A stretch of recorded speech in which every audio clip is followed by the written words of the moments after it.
तौबा किसका नाम है भाई? अपने गुनाहों पर शर्मिंदगी इख्तियार कर ले, गुनाहों पर शर्मिंदा हो जाएं, इरादा कर लें अल्लाह आइंदा गुनाह नहीं करेंगे, तय कर लें। उधर से तौफीक मिलती है, उधर से तय कर लीजिए ए अल्लाह अब किसी का दिल नहीं दुखाएंगे, ए अल्लाह जबान पर कंट्रोल रखेंगे, कैंची की तरह नहीं चलाएंगे, सोच समझ के चलाएंगे, सही बोलेंगे, किसी का हक नहीं मारेंगे, जिना नहीं करेंगे, बदकारी नहीं करेंगे, चुगलखोरी नहीं करेंगे, किसी का नाजायज माल नहीं खाएंगे, किसी की जमीन नहीं हड़पेंगे। शरीयत पर सारी जिंदगी तय कर लीजिए, अल्लाह तौफीक देगा। तय करने से हम जहां से तय करते हैं वहीं से आसान हो जाता है मामला। हम तो फजर की नमाज में नहीं उठते, लेकिन जिस दिन तय कर लेते हैं कि आज 3 बजे रात में नमाज, हमें ट्रेन पकड़नी है, सफर में जाना है, 3 बजे से भी पहले उठते हैं। उठते नहीं उठते क्यों? हमने तय कर लिया है। अल्लाह ने बड़ी खूबी और बड़ी ताकत हमारे अंदर दी है, क्या? कुव्वते इरादा। हम जहां से तय करते हैं जिंदगी वहीं से शुरू हो जाती है। आप अपने को मार दीजिए तो वहीं मर जाएंगे, आप खड़े हो जाइए तो खड़े हो जाते हैं, जहां से तय कर लीजिए। करेंगे ना इंशाअल्लाह। और बात इसकी के सुबहान अल्लाह व बिहम्दी, अल्लाह पाक है, इसका मतलब ये है अल्लाह में कोई ऐब नहीं। सुबहान अल्लाह का मतलब क्या है? अल्लाह में कोई ऐब नहीं। व बिहम्दिही, अल्लाह की तारीफ करते हैं। तारीफ खूबियों पर होती है, मतलब इसका यह है अल्लाह में सारी खूबियां। बहुत आसान फलसफा है तौहीद का। तौहीद का मतलब अल्लाह एक है। नंबर 2, अल्लाह में सारी खूबियां हैं। नंबर 3, अल्लाह में कोई आयब नहीं। नंबर 4, अल्लाह के सिवा किसी की इबादत नहीं होगी। कुल तौहीद यही है, बहुत शॉर्ट में, बहुत मुख्तसर। हम पढ़ते हैं तीसरा कलमा सुबहान अल्लाह, अल्लाह में कोई आयब नहीं। वल्हम्दुलिल्लाह, अल्लाह में सारी खूबियां हैं। ला इलाहा इल्लल्लाह, अल्लाह के सिवा कोई इबादत के लायक नहीं। अल्लाह अकबर, अल्लाह बड़ा है, अजमत वाला। पूरी तौहीद का फलसफा पढ़ाया जाता है। तो आदत ये बनाई गई है, नमाज का मकसद, रोजे का मकसद, हज का मकसद, तमाम इबादतों का मकसद ये है कि ये जो रिश्ता हमारा अपने रब से है वो रिश्ता मजबूत रहे। ये रिश्ता मजबूत। अकीमिस्सलात लिज़िक्री, नमाज कायम करो मेरे जिक्र के लिए। रोजा अल्लाह का ध्यान पैदा करने के लिए, लअल्लकुम तत्तकून। हज अल्लाह के लिए, वलिल्लाहि अलन्नास हज्जुल बैत, अल्लाह के लिए। सबका मकसद है कि हम अपने रब से मरबूत रहें। हम चल रहे हैं, हमारे बहुत सारे लोग जॉब करने जाते हैं। अगर हम घर से निकले, मोटरसाइकिल चलाते हुए निकले, दुकान पे जा रहे हैं, स्कूल कॉलेज जा रहे हैं, अपनी जबान को अगर हम दरमियान में जिक्र में लगाएं, चलते फिरते न जाने कितने ज्यादा हम जिक्र कर लें। हम दुरूद पढ़ लें, सल्लल्लाहु अलैहि वसल्लम पढ़ लें, हम कोई सुभान अल्लाह पढ़ लें, अल्हम्दुलिल्लाह पढ़ लें, इस्तिगफार पढ़ लें। औरतें घरों में खाना बनाते हुए अल्लाह का ध्यान रख ले, और वो खाना बनाते हुए अल्लाह का जिक्र कर ले, वली बन जाएगी, अल्लाह की वली बन जाएगी। तो सब ये हदीस जो पढ़ी गई, इसका मकसद भी यही है। हुजूर पाक सल्लल्लाहु अलैहि वसल्लम तस्बीह को बयान करते हुए फजीलत बताई। फजीलत का हासिल ये है कि ईमान वाला बंदा मुमताज है सारी दुनिया से, अल्हम्दुलिल्लाह। एक अलग तहजीब, एक अलग पहचान। हैरत होती है वो लोग जो इस्लाम, जो किसी लालच में, डर में इस्लाम का दामन छोड़ देते। क्या खोया, क्या पाया भाई? क्या खोया तुमने? फाइलें खुल रही हैं, फाइलें खुल रही हैं। मैं उसी दिन से अपने शागिर्दों को देवबंद में भी कहा, मसला ये नहीं कि चंद लोगों पर मत जाना कभी भी। लोग किसी भी समाज के और किसी भी मजहब के लोग खराब हो सकते हैं। मसला लोग का नहीं है कि उनकी फाइल, उनकी फाइल, उनकी फाइल, ना ना, लोग पे मत जाना। ये कल्चर की फाइल खुल रही है। ये सिविलाइजेशन की फाइल खुल रही है। वो कल्चर जिसको इस्लाम के मुकाबले में पेश किया गया, वो तहजीब जिसे इस्लाम के मुकाबले में पेश किया गया, बताया गया कि इस्लाम तशद्दुद का, इस्लाम औरतों पर जुल्म करता है, इस्लाम बच्चों पर जुल्म करता है। और ये नाम वो नाम इस्लाम को बदनाम करने के लिए, कुरान को बदनाम करने के लिए मिशनरियां बनी, बजट पास हुए, पार्लियामेंटों में बहस हुए, सड़कों में चौराहों पर जिसके लिए कोशिशें की गई, खुफिया प्लानिंग की गई, ऐलानिया कोशिशें की गई, बड़े बड़े सरमाया खर्च किए गए, बहुत कुछ छुपाने की कोशिश की गई। वो ढील देता है, ढील देता है। तुम्हारी हकीकत तुम्हारे सामने आएगी, दुनिया में आ रही है। लोग देखेंगे कि रहमत सिर्फ और सिर्फ इस्लाम के साये में है, नजात सिर्फ इस्लाम के साये में है। वो निस्बत जो एक जाहिल बेअमल मुसलमानों को भी जो निस्बत रसूलुल्लाह सल्लल्लाहु अलैहि वसल्लम की हासिल है, उस निस्बत के मुकाबले में दुनिया की कोई निस्बत खड़ी नहीं हो सकती है। हमारा मुसलमान बेअमल हो सकता है, हमारा मुसलमान जाहिल भी हो सकता है, लेकिन वो तौहीद की चिंगारी, ईमान की चिंगारी, इस्लाम की चिंगारी जो उसके सीने में है, इस चिंगारी का मुकाबला कोई महल, कोई चमक दमक नहीं कर सकती। इसी निस्बत का ख्याल कर लो बुजुर्ग। बच्चियां हमारे सामने हैं, वक्त कम है चूंकि ख्याल है। भाइयों, किसी भी समाज में मर्द हो, आधे मर्द हैं आधी औरत है, और वो जो आधे मर्द हैं वो भी औरतों के ही गोद में पले हैं, है कि नहीं? समाज में आधे मर्द हैं आधे औरत हैं, और वो जो मर्द हैं आधे, वो भी औरतों के ही गोद में पले हैं। तो आप कह सकते हैं कि समाज तो औरत ही है, कुल औरत है, उसको आधा न कहो भाई, कुल वही है। आपको इसकी फिक्र होनी चाहिए कि आपके बच्चे भी दुरुस्त बने और खवातीन भी दुरुस्त बने। मैं मुबारकबाद पेश करता हूं जामिया दार खदीजा के जिम्मेदारान को कि इन्होंने बच्चों के लिए भी सोचा, बच्चियों के लिए भी सोचा। हम अपने बच्चों को ब्रांडेड कपड़े देते हैं, ब्रांडेड जूते देते हैं, अच्छा घर, अच्छी गाड़ियां, ये सारी चीजें हम करते हैं, मगर हमने कहा ये सब तो जिस्म के लिए किया ना, आपने रूह के लिए क्या कर रहे हो भाई? रूह तो कबाड़ा हो रही है, रूह तो वीरान हो रही है, दिल तो बिल्कुल सख्त होते चले जा रहे हैं। अपने बच्चों से क्या आप अधूरी मोहब्बत करते हैं? अपने बच्चों से पूरी मोहब्बत कीजिए, अपनी बीवियों से पूरी मोहब्बत कीजिए, अपनी बहन बेटियों से पूरी मोहब्बत कीजिए। पूरी मोहब्बत क्या है? उसके जिस्म का भी ख्याल रखिए, उसकी रूह का भी ख्याल रखिए, उसको अच्छे कपड़े भी पहनाइए, अच्छा खाना भी खिलाइए, साथ में उसको तालीम भी दीजिए, उसको सोने चांदी के जेवर भी दीजिए और तालीम और तरबियत के जेवर भी दीजिए। तभी जाकर के पूरी मोहब्बत करने वाले हम बनेंगे भाई।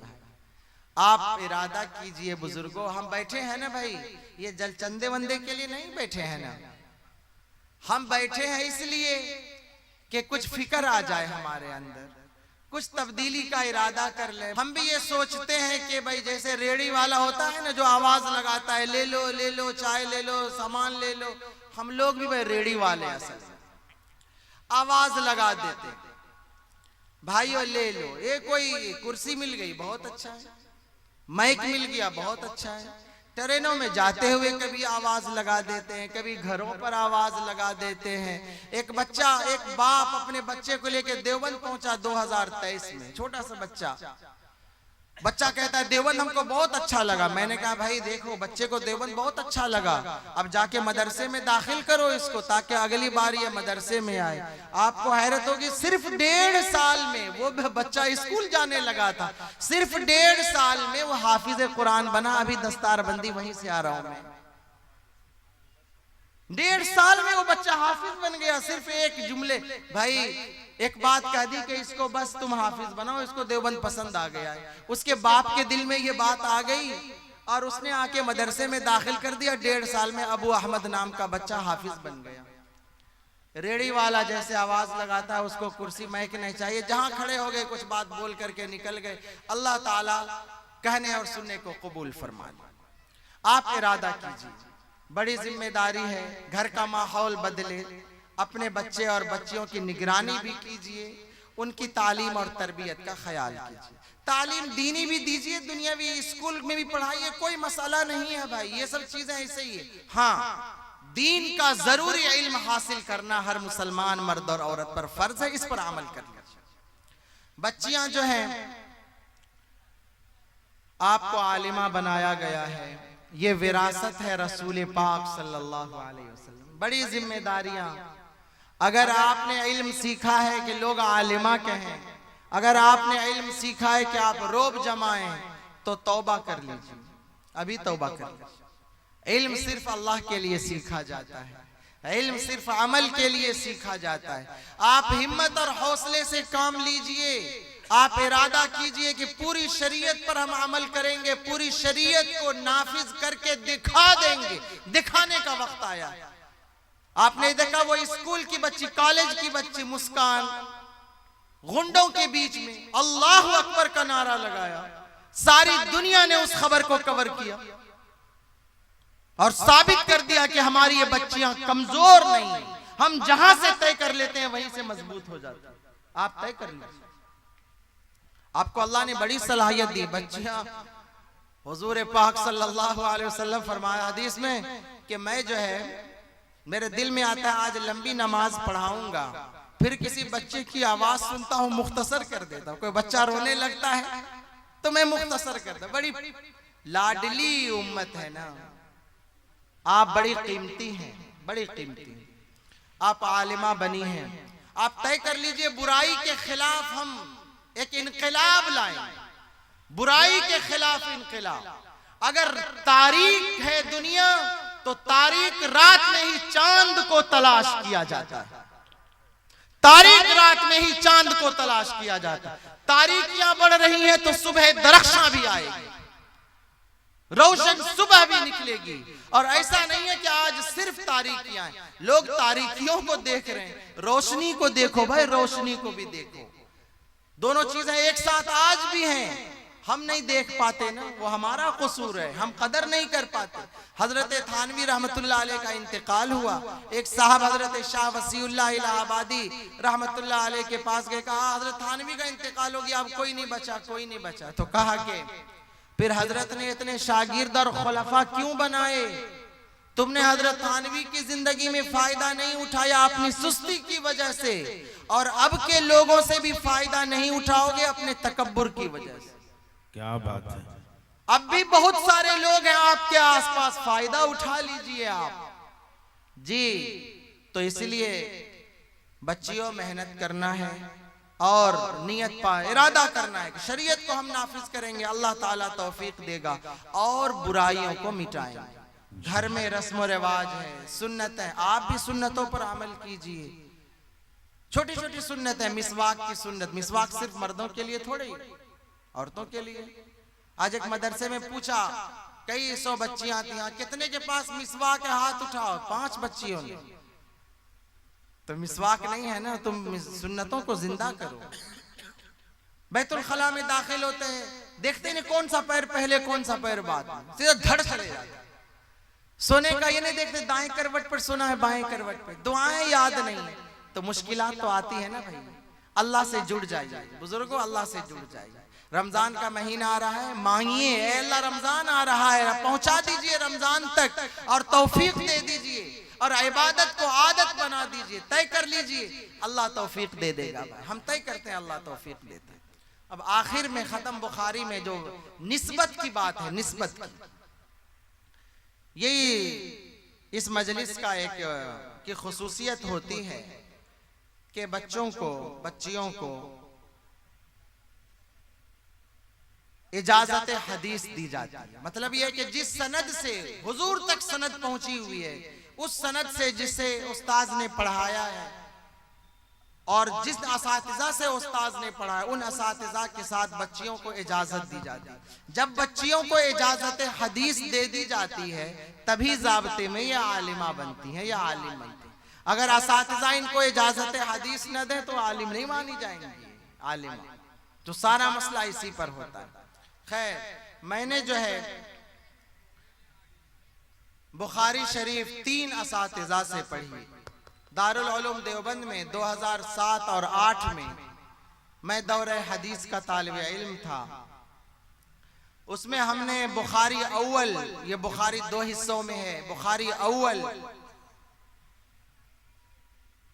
अपने उस्ताद मोहतरम हजरत मौलाना नसीर अहमद खान साहब बुलंदशहरी रहमतुल्लाह अलैह, शेखुल हदीस व सदरुल मुदर्रिसीन दारुल उलूम देवबंद से पढ़ी। हजरत का वो आखिरी साल था। हजरत ने हमें आधी किताब से भी कम पढ़ाई। उसके बाद तबीयत खराब हो गई थी हजरत की। उसके बाद उस हिस्से को, बुखारी अव्वल के बकिया हिस्से को मैंने अपने उस्ताद मोहतरम हजरत मौलाना मुफ्ती सईद अहमद पालनपुरी रहमतुल्लाह अलैह से, जो कि शेखुल हदीस और सदरुल मुदर्रिसीन थे, उनसे पढ़ी।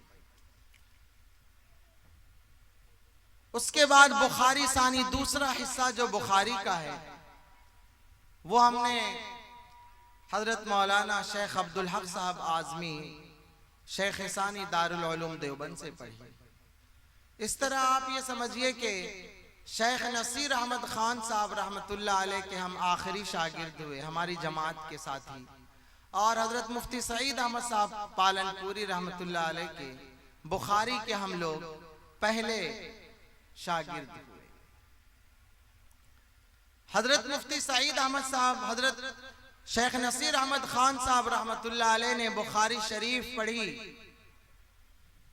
शेखुल इस्लाम हजरत मौलाना सैयद हुसैन अहमद मदनी नव्वरल्लाहु मरकदहू से, और हमारे शेख सानी हजरत मौलाना शेख अब्दुल हक मुहद्दिस आजमी ने भी बुखारी शरीफ पढ़ी हजरत शेखुल इस्लाम हजरत मौलाना सैयद हुसैन अहमद मदनी नव्वरल्लाहु मरकदहू से। और हमारे तीसरे उस्ताद बुखारी के हजरत मुफ्ती सईद अहमद साहब पालनपुरी रहमतुल्लाह अलैह ने बुखारी शरीफ पढ़ी हजरत मौलाना फखरुद्दीन अहमद साहब मुरादाबादी रहमतुल्लाह अलैह से। वो भी अपने ज़माने में शेखुल हदीस थे, दारुल उलूम देवबंद के, जमीयत उलमा के भी सदर थे। इन दोनों बुजुर्गों ने, यानी शेखुल इस्लाम हजरत मौलाना सैयद हुसैन अहमद मदनी रहमतुल्लाह अलैह और हजरत मौलाना सैयद फखरुद्दीन अहमद साहब मुरादाबादी रहमतुल्लाह अलैह, इन दोनों ने बुखारी पढ़ी अपने उस्ताद शेखुल हिंद हजरत मौलाना महमूद हसन देवबंदी रहमतुल्लाह अलैह से। हजरत शेखुल हिंद ने बुखारी पढ़ी अपने उस्ताद मोहतरम हजरत मौलाना हजरतुल इमाम हुज्जतुल इस्लाम मौलाना मोहम्मद कासिम नानौतवी रहमतुल्लाह अलैह से, जो दारुल उलूम देवबंद के बानी हैं। हजरत मौलाना कासिम नानौतवी रहमतुल्लाह अलैह ने बुखारी शरीफ पढ़ी दिल्ली में शेख अब्दुल गनी मुजद्दिदी रहमतुल्लाह अलैह से। शेख अब्दुल गनी मुजद्दिदी रहमतुल्लाह अलैह ने बुखारी शरीफ पढ़ी हजरत शाह इसहाक रहमतुल्लाह अलैह से। हजरत शाह इसहाक रहमतुल्लाह अलैह ने बुखारी शरीफ पढ़ी हजरत शाह अब्दुल अजीज मुहद्दिस देहलवी रहमतुल्लाह अलैह से। हजरत शाह अब्दुल अजीज मुहद्दिस देहलवी ने बुखारी पढ़ी अपने वालिदे बुजुर्गवार हजरत शाह वलीउल्लाह मुहद्दिस देहलवी से। हजरत शाह वलीउल्लाह मुहद्दिस देहलवी ही हदीस की सनद में वो मदार है हिंदुस्तान में, और हजरत ही ने हरमैन शरीफैन से ये इन किताबों को मंगवा करके यहाँ पर इनका दर्स शुरू करवाया था। उसके अलावा भी अरब के बहुत सारे उलमा से इजाजत हदीस मैंने हासिल की, बाहर के सफर में भी, और लोग जो हिंदुस्तान आए उनसे भी। उनमें एक बड़ा नाम हजरत शेख मोहम्मद अव्वामा दामत बरकातुहुमुल आलिया का है, जो हजरत शेख अब्दुल फत्ताह अबू गुद्दा और वो अल्लामा जाहिद अल कौसरी के नामवर शागिर्द हैं। हजरत शेख 2017 से तुर्की के इस्तांबुल में रहते हैं। 2018 में मेरा सफर तुर्की का हुआ था, इस्तांबुल का। वहां पर एक जामिया इब्ने खल्दून है, इब्ने खल्दून यूनिवर्सिटी, उसमें एक सेमिनार हुआ था हजरत शेख मोहम्मद मुस्तफ़ा आज़मी वजुहूदुहु फी नशरिल हदीस पर, उसमें शिरकत के लिए उस मौके पर हम हजरत से मुलाकात के लिए उनके घर गए थे। तो हजरत से हम लोगों ने इजाज़त हदीस ली, और भी उलमा हैं बहुत सारे। मैं इन तमाम इजाज़तों से जो मुझे हासिल हैं, मैं जामिया दार खदीजा की, दौरे हदीस की, आखिरी साल की, बुखारी की तमाम तालिबात को इजाज़त हदीस देता हूँ। और जो हमारे मशाइख ने हमसे वसीयत की कि हर हाल में अल्लाह से डरना है, अपने अखलाक और किरदार पर निगाह रखनी है, ये इल्म नबूवत की मीरास है, इसकी लाज रखनी है, यही वसीयत मैं इनसे भी करता हूँ। बुजुर्गों, काफ़ी ज़्यादा बात हो गई, मैं इस मनसब के लायक भी नहीं था। हमारे हज़रत मौलाना कमर अनीस साहब दामत बरकातुहुल आलिया, हालांकि मैं अजीज़ हूँ हर तरह, उम्र में, इल्म, फ़ज़ल में, हर चीज़ में, मगर हमेशा बड़ी अहमियत देते हैं। हमारे नाज़िम साहब ने मेरे शान में कसीदा भी पढ़ दिया। अल्लाह ताला जज़ाए खैर आता फरमाए। मैं दुआ करता हूँ मुझे अल्लाह वैसा ही बना दे जैसा इन्होंने कहा, और अल्लाह ताला हम सबको महका दे, चमका दे, और हम सब की ज़िंदगी को खूबसूरत बना दे। अल्लाह इस इदारे को खूब तरक्यात आता फरमाए, असातिज़ा, मुअल्लिमात, तालिबात सबको जज़ाए खैर आता फरमा दे।